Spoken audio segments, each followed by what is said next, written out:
গাজীপুরের শ্রীপুর উপজেলার মাওনা চৌরাস্তা একটি গুরুত্বপূর্ণ এবং ব্যস্ত জনপদ, কিন্তু অল্প বৃষ্টিতেই এখানে সৃষ্টি হয় জলাবদ্ধতা, আর সেই জলাবদ্ধতার কারণে নষ্ট হচ্ছে জনজীবনের স্বাভাবিক ছন্দ। সামান্য বৃষ্টি হলে রাস্তাঘাট তলিয়ে যায়, সৃষ্টি হয় নোংরা কাদাপানি স্তর, যানবাহন চলাচল বন্ধ হয়ে পড়ে, আর হাঁটাপথ হয়ে ওঠে দুর্ভোগের প্রতীক। আর তো পানির অবস্থা, মানুষে হাঁটতে পারে না, চলতে পারে না, এই অবস্থা আর কি।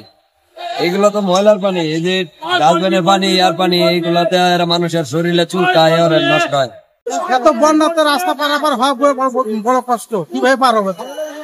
ঠিক আছে, এই রাস্তা যদি একটু সংস্কার করে তাহলে রাস্তাটা ভালো হতো, চলাফেরা করতে পারতাম ভালোভাবে। জলাবদ্ধতায় রাস্তায় চলাচল কষ্টকর হয়ে যাওয়ায় বাড়ছে রিকশা ভাড়া। মাত্র ২০ ফিট রাস্তার জন্য গুনতে হচ্ছে ২০ টাকা। শুধু রাস্তা পার করেন ২০ টাকা করে, আজকের জন্যই ২০ টাকা, প্রতিজন ২০ টাকা। প্রতিবারই ২০ টাকা আনতেছেন, ১০ টাকা করে আপনাকে হাতে দিবেন না।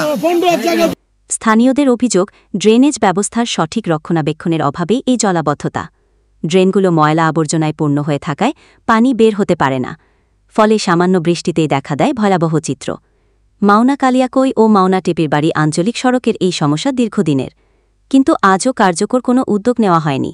জনদুর্ভোগে স্থায়ী সমাধান চান শ্রীপুরবাসী।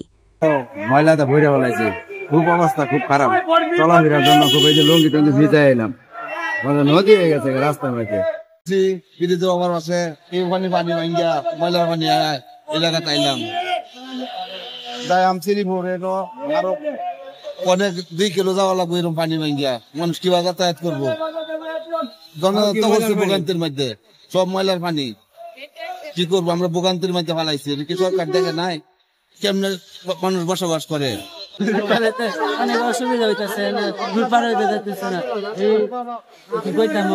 রাস্তা পার হইতে কয় টাকা নেয়, রিক্সায় কয় টাকা নেয়?